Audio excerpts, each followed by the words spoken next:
Alors nous sommes aujourd'hui dans l'écossaire de la Pouillade, donc avec l'inauguration de l'extension de ce site, donc avec 4 hectares d'écossaires qui ont été construites cet hiver. Eh bien, lorsque Veolia nous a demandé l'agrandissement de son site, nous avons eu l'idée, alors peut-être de génie, mais ce serait prétentieux de dire ça, nous avons eu l'idée de négocier de l'emploi. C'est-à-dire que plutôt que de négocier à nouveau une redevance, nous avons préféré adosser à cet agrandissement un projet économique vecteur d'emploi.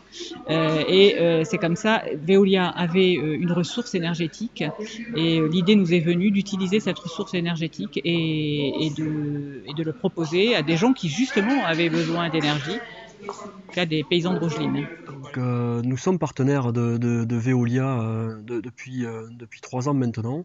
Ce partenariat s'appuie sur un contrat de fourniture d'énergie et de chaleur fatale, hein, donc, qui est un des principes de l'économie circulaire, puisque à travers l'exploitation du centre voisin de Veolia et du traitement de déchets, nous récupérons en fait la thermie issue du traitement de ces mêmes déchets et qui nous permet de chauffer, nos serres quand nous en avons besoin. Parce qu'en fin de compte, c'est une source de chaleur renouvelable puisque les déchets sont acheminés de façon régulière pour la quantité de 430 000 tonnes à l'année.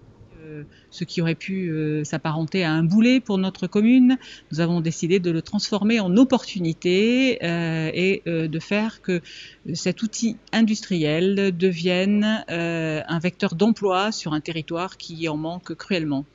Alors les écossaires de la Pouillade, donc avec les 8 hectares, donc les 2 tranches d'investissement qui ont eu lieu, représentent une production annuelle de 5000 tonnes de tomates. Donc sachant que la saison de production de tomates pour nous démarre au mois de mars et s'achève au mois d'octobre, et permet à générer des emplois évidemment sur le site qui sont en basse saison de l'ordre de 35 personnes et montent jusqu'à 80 personnes en haute saison notamment pour les périodes de récolte.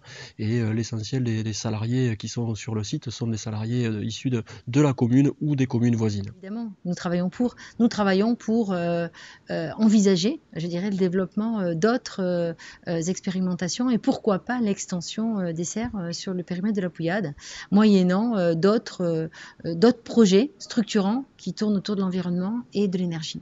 Cette collaboration est importante, bien évidemment, puisqu'on est sur un territoire et que les élus sont des maîtres d'orchestre sur leur territoire, se mobilisent pour nous accompagner et que seul on ne fait rien.